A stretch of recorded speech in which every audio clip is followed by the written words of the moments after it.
What's up, guys? It's LeetCoder. This is LeetCode 73, Set Matrix Zeroes. We're given a matrix like this one here, and we have to set all of the elements in the matrix to 0 if there's another element in its row or column that's 0. For example, here the middle element is 0, therefore its row and column are going to be all zeros, and we end up with this matrix. Now it asks us to do this in place, and we'll come back to what that means in a bit. So the easiest, most obvious algorithm is to go through each element and check, is there a 0 in its row or is there a 0 in its column? If so, set it to 0. This is really slow. So how can we do better than that? Well, what if instead of doing this in one pass, we do this in 2 passes? We store 2 data structures, one for rows and one for columns. We go through the matrix. Anytime we encounter a 0, we put its row and its column into these variables here. For example, in the middle, we encounter 0 here. So we'd put 1 in the rows set and we put 1 in the column set.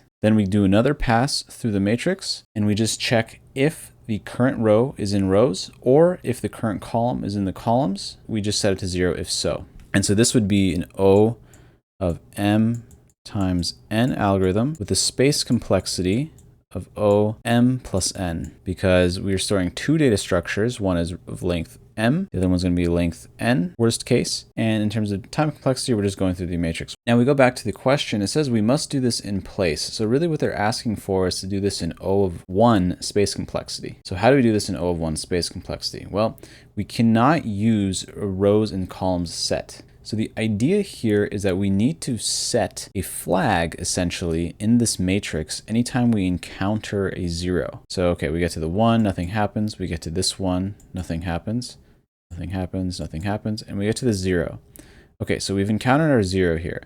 Now we know it's 0, and all we have to do is set a flag that this row should be all zeros and this column should be all zeros. So instead of storing that into another data structure, we just modify this matrix. And so the flag that we're going to be setting is the first element of the row will be 0, and the first element of the column will be 0. And then we go to the next element here, we go to the next element, next element, next element. Now we loop through the matrix again. The matrix now looks like this.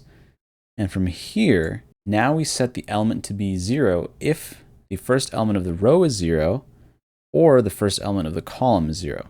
So we get to this 1, nothing happens. We get to this 0, nothing happens since it's already a 0. We get to this 1, nothing happens. We get to the 0, it's already a 0, so nothing happens. Nothing happens here. Then we get to this 1. And what do we do here? Well, we know that the first element of this row is a 0, so we just set it to 0. Then we go to this element, nothing happens. We get to this element, the first element of the column is 0, so now we set it to 0. And we get to this 1, nothing happens. And boom, there's our answer. And this way, we actually do the same algorithm in O of 1 space complexity because we're not using any variables. However, this doesn't quite work because there are a couple edge cases. So let's talk about those. Okay, if we had this matrix, the output should be this matrix here. But if we do our algorithm, we see that doesn't happen. So after the first pass, the matrix now looks like this. All we did is we set this to be 0 because this one is 0 here. So this is our flag. Now we go through and we see, oh, this is a 0. Okay, so we don't do anything here. This is 1. The first element of this row is 0. So we actually have to set this to 0. Same thing for this. And we see this is a 0. And now this would also set this to 0, this to 0. This one would be 0. Now we're here. Well, we look at the matrix. We see, oh, it's a 0. So this is going to be 0. No, this is a 0 too. And this is a 0.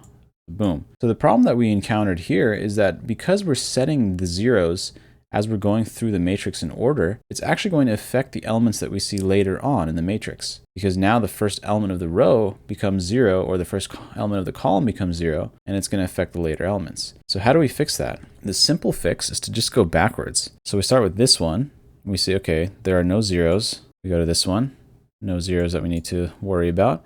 We go here, we say, oh, okay, this one has a 0, so we're going to set this to 0. We go to this 1, okay, there's a 0 here. We go to this one, there's a 0 here. We go here, it's already a 0. We go to this one, okay, there's a 0 here. We go to this one, okay, there's a 0 here, and 0. So we did a little bit better because now we're not actually affecting the next elements as we're going through the matrix, but it's still not correct. It's because this 0 in the top left corner, as you can see, actually affects both the row and the column. In this case of this original matrix, it should only affect the column. But we have no way of knowing that just from looking at this flag here on the top left. So we actually need to store a variable. We can say is col 0, and we'll need another variable is row 0. And so in this case, we only want to change the column. So this would be true, and this would be false, right? Because we only want to change this column to be 0. We don't want to change the top row to be 0. So while we're going through our loop and we end up here, well, we see is row 0 true? No, it's not true. Therefore, we don't actually affect this one. Same thing with this one here. So to reiterate, what we do is we set the first element of the row and the first element of the column to be 0 if that row or column should be 0. We loop backwards from that new intermediary matrix because we don't want the previous elements to affect the next elements. And we store two variables, is column 0, is row 0. And basically these indicate whether the top left 0 should affect the row, column, or both. And this way we get an O of m times n time complexity and an O of 1 space complexity. Now, before we get to the code, if you found this helpful so far, please give a like and a subscribe because it really helps the YouTube algorithm. And with that said, let's get to the code. Okay, first thing we're going to do is set our variables. So is row 0 equals false, is column 0 equals false. Now we're going to do our first pass, which will set the flags. So we're going to do for I in range length of matrix, and for j in range length of matrix at I, which is the row. Now if matrix at I, j is equal to 0, then we set both the first element of the row and the first element of the column to 0. So we say matrix at 0j equals 0, matrix at I 0 equals 0. And now we say if I equals 0, so if we're on the first row, then is row 0 equals true, because now we want to actually set the whole first row to be 0. And if j equals 0, this means we're on the first column, then we set is column 0 to be true. So that's our first pass, and this is going to just set our flags in the matrix. Okay, now we do our second pass, and we have to loop backwards, remember? So we're going to say for I in range length of matrix minus 1, so starting from the last element, we're going to go all the way down to 0. So the negative 1 is because it's not inclusive. And then we go backwards. So that's what that negative 1 does there. So we'll do the same thing for matrix at I, which is really the row.